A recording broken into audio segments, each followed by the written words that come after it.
Nagbibinata pa lang si Bhogz, malimit na itong tumulong sa kusina ni Nanay. Laging niluluto kasi mura, dinengdeng. So parang ano lang siya. Ayun yung lagi niluluto ng nanay ko na natatandaan ko. Bibili ng isang bangus. Kasi 7 kami, isang bangus, tapos gulay. Habang nagluluto nanay ko, tinitignan ko siya. Then ako na yung pinapaluto niya. Then usually, yun na magiging ulam namin kasi masustansya naman, gulay, saka isda. Maagang natutunan ni Bhogz ang tungkol sa responsibilidad.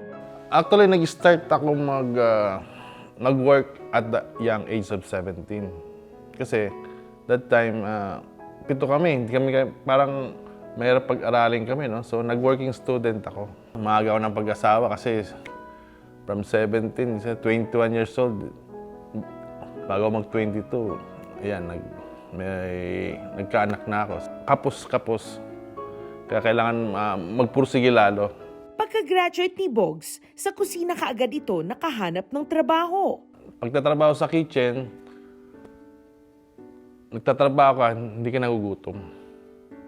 Saka natututo ka na, marami kang knowledge na natutunan magluto. So hindi lang from dinengdeng, nag-level up yung pagluluto skills mo. So through experience lang naman ako eh. Hindi naman ako yung nag-aral ng culinary.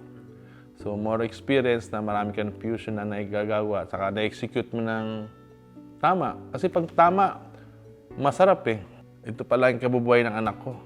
Mga anak ko, doon sila nabuhay. Taong 2001 nang nakapasok si Bhogz sa Gerry's Grill. Doon, medyo mas maganda yung sahuran, mas malaki yung sahod. Lagpas sa basic yung sahod nila, tapos maganda rin ang service charge, may tip. Saka maganda yung boss namin dito. Maraming naiambagan, Gerry, sa knowledge ko habang lumalaki. Yung knowledge ko sa skills, tumataas nung nagle-level up. Bilang isang boss, iniidolo ni Bhogz ang kanyang Sir Gerry Apolinario. Alaga ka ng tao, tinuturuan ka habang pinapasyalan ka.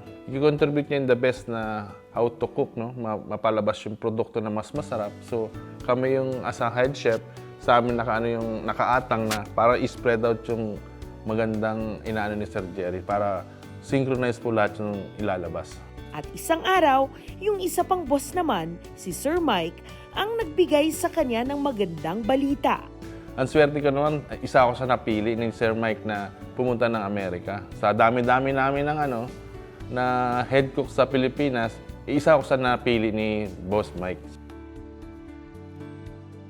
And joining me now from Gerry's Grill is Bhogz. Welcome to Citizen Pinoy. Hi, thank you for having me.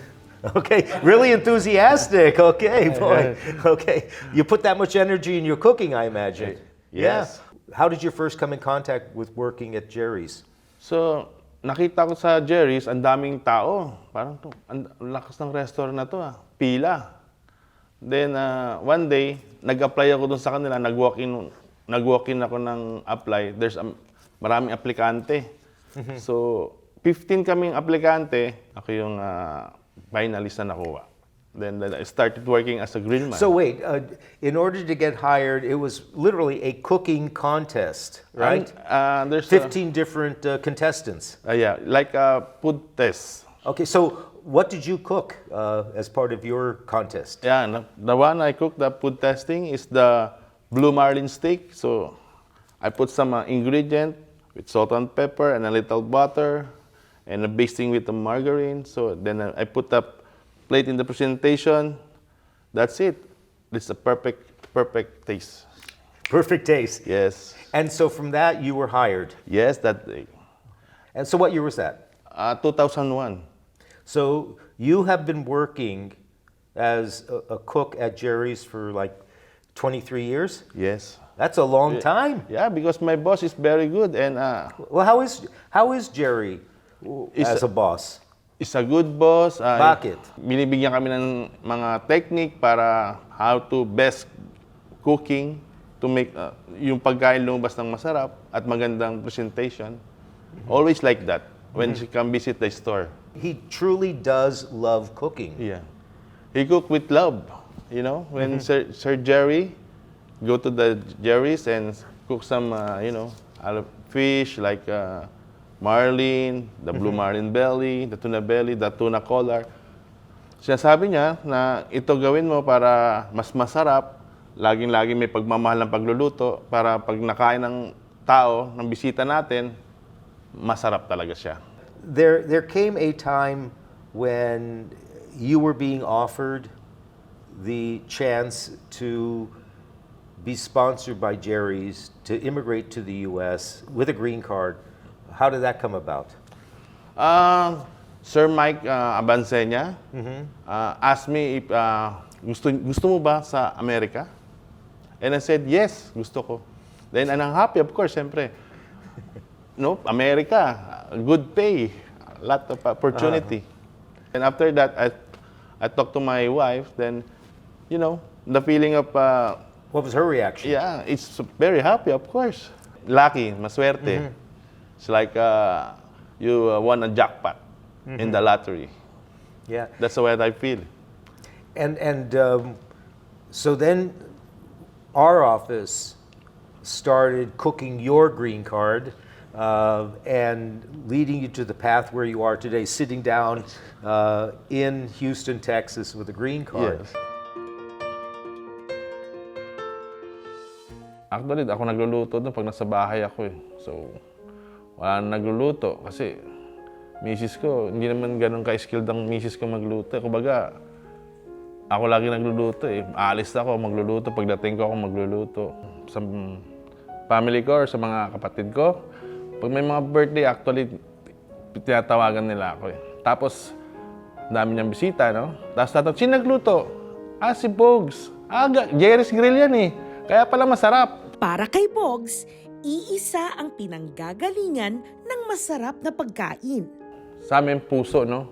So, kunyari Luenga, kung matigas pa yan, hindi mo isi-serve yan. Hintay mong maganda yung serve hanggang lumambot. Kumbaga, iniisip mo yung kakain na hindi matitigasan. Kung matigas pa yan, so, walang pagmamahal yun. Kasi hindi mo iniisip yung kakain eh. Malaking parte ng tagumpay ng Gerry's Grill ang mga modelong empleyadong katulad ni Bhogz. Tingnan mo naman ang Gerry's, ilan ang Gerry's ngayon sa Pilipinas? More than 100. Nag-start ako, 5 pa lang po yan. Malaki ang pinagbago ng buhay ko sa Gerry's Grill, no? Kasi hindi lang natuto ko magluto, no? Yung needs ng family mo, natutustusan mo na mas maganda. Sa Gerry's ko, nagtagal ako rito ng almost 21 years. Proud ako kasi dito nabuhay ang pamilya ko, nakasuporta ko yung nanay tatay ko bago pa sila mag-pass away. At ngayon, malaking oportunidad ang naghihintay para sa buong pamilya ni Bhogz sa Amerika. Yung misis ko, sabi ko, makakasunod na in time. Then yung mga possible na yung anak ko na eligible pang makapunta, makasama. Yeah, sabi kasi dati ng law ng office, it takes 4 years, no? Masyadong matagal, sabi ko. Sabi ng office ni Gurfinkel, I will let you know every status. All right, so we are starting the process of petitioning you for a green card as a head cook for Gerry's here in the Yes. U.S. There is something special about his cooks in the Philippines that just can't be found here, and that's one of the reasons Gerry's Grill goes through the trouble of petitioning cooks from the Philippines, because you already have the magic in your heart and in your hands, right? Yes. So we start the process with you, and I know we were here in the U.S., and by the way, this is the first time you and I have seen each other. Yes, sir. And that should point out to many of you out there, regardless of your immigration issue, problem, or case, a lot of people say, I can only hire an attorney in the same city as me, same street as me, or down the corner from me, because I need to, drive to their office and see them in person? Hindi. The COVID should have taught you how you can deal with attorneys remotely, because we dealt with each other remotely by email, by mail when necessary, by phone calls. You do not need to have an attorney in the same city. I handle cases and I have clients all across the U.S., all around the world, including the Philippines. And it did not hamper our ability to represent you, right? Yes, sir. We also had the office in the Philippines when you were there. How did you find our office in Makati in terms of working and coordinating with you? Doon nag-start yung processing ng may immigration dito sa Amerika. No worries because, lagi kaming ina-update ng office nyo.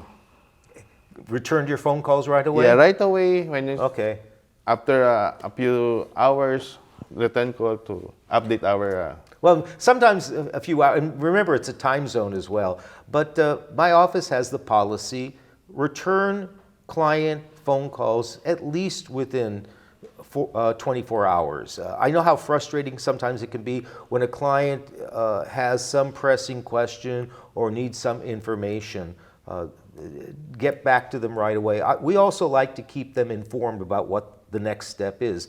That's how we were with you? Yes, sir.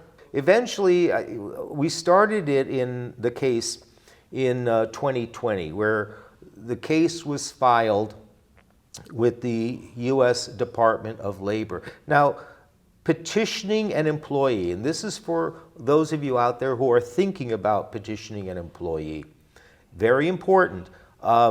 Yes, it is complex, but that's why you have an attorney. But it is possible. It can be a big company, it can be a small company, it can even be a private household can petition a worker. The worker does not need to be college level. It can be skilled worker or even unskilled workers. A private household may petition a housekeeper. If you have elderly parents, you can petition a caregiver. Green card. We're talking green card. Family can petition family for an employment-based green card. Eventually, the case gets certified by the Department of Labor, which is a very important step. So how are you and your asawa feeling about that? Yeah, masaya. Masayang-masaya siya. Sobrang saya dahil, ayun na yung opportunity ko makapunta ng Amerika, pati yung asawa ko makapunta rito. Baka yung bunso ko na pwede siyang makapunta rin dito. So, masaya kasi dito sa Amerika, opportunity, land of opportunity. So, we're filing for the petition, for the green card, and of course it's waiting. And I don't know if I ever told you this, but it was in late September of 2023, all right? I get a call from USCIS about your case. yes. And one of the things that they were asking for was what's called a bona fide job offer. That's where the employer again confirms that there is a job for you. And what the officer said was, it was kind of like a year-end sale or year-end gift to us, in that they said if we quickly respond and get that evidence into them, they will approve the case immediately. And so got the case approved. Yes. Okay? So how did you find out? By your office, by yourself. I called you up. Yeah. So you were asleep or something, as I remember. Kagigising ko lang nun. Then, nag-ring yung phone ko. Then, ang lumabas, Michael Gurfinkel Law Office. Then you. Ikaw yung nagbalita sa akin na, narinig mo na yung good news? Well, actually, I usually say, have you heard anything about your case? And you say, no, nothing. Then you said, oh, yes! Approved. Yeah, approved. Masaya. That woke you up. Yes. That was at least the same jolt as 10 Red Bulls, right? And 5 pieces of coffee with espresso, right? Yeah, you woke up again. Yeah. And what was most important in this particular situation for you, no interview, right? Correct. No interview. No interview. Hinapag ni Attorney Gurfinkel para kay Bhogz ang kanyang green card. September 2023, Then tumawag nga sa akin si Attorney Gurfinkel na napaaga. Mas maaga doon sa expectation. So yun yung maganda doon. Siyempre masaya ka dahil yun na hinihintay mo eh. Na ma-approve ng CIS yung papers mo. So masaya dahil tumawag ka agad ako sa asawa ko that day. Lubos ang ligaya ni nanay at tatay sa natamong tagumpay ni Bhogz. Kaso, Kasi kami 7 magkakapatid, ako yung pinamatigas ng ulo eh. Pero ako yung nandito. Lagi niya kinukwento sa mga kaibigan niya, mga kapatid niya na si Bhogz nandun na sa Amerika na dahil sa Gerry's Grill. Nakapunta siya. Sayang, hindi niya inabot yung magandang buhay. Mabibigay ko sana.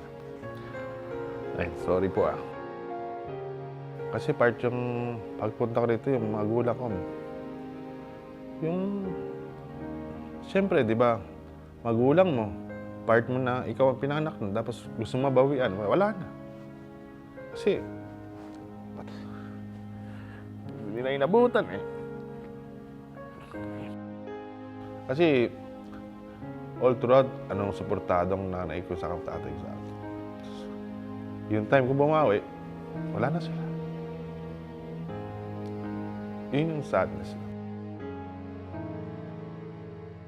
So right now, what we're going to be doing, now that you have your green card, we will be bringing or working on bringing the asawa and the children under 21 here to the U.S. Because certain green cards, when a person is being petitioned, it includes not only the person being petitioned, but also the spouse and children under 21, whether biologically under 21 or qualified under the Child Status Protection Act.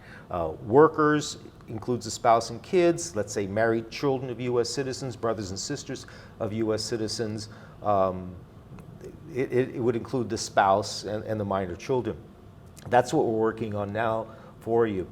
And we're going to have Gerry watch this episode. Okay, so what message would you like to give Gerry in gratitude for what he and Sir Mike have done for you? Sir Gerry, Sir Mike, salamat. Nakuha ko na po ang green card ko. Kundi sa Gerry's po, wala po ako rito. Maraming salamat po. Sharing your story, demonstrating that there are ways to get green cards. I'll give you examples. Some family petitions can take up to 25 years, such as siblings petitioning, F4, married children of U.S. citizens, again, 25 years. On the other hand, if there is a real job, family can petition family members for an employment-based green card, lot faster.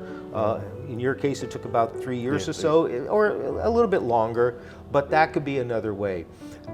But when I bring you episodes such as this, it's to inform you and also to give you pag-asa and other options and alternatives. So in that way, maraming salamat for coming here, sharing your story, sharing the recipe for success in a green card.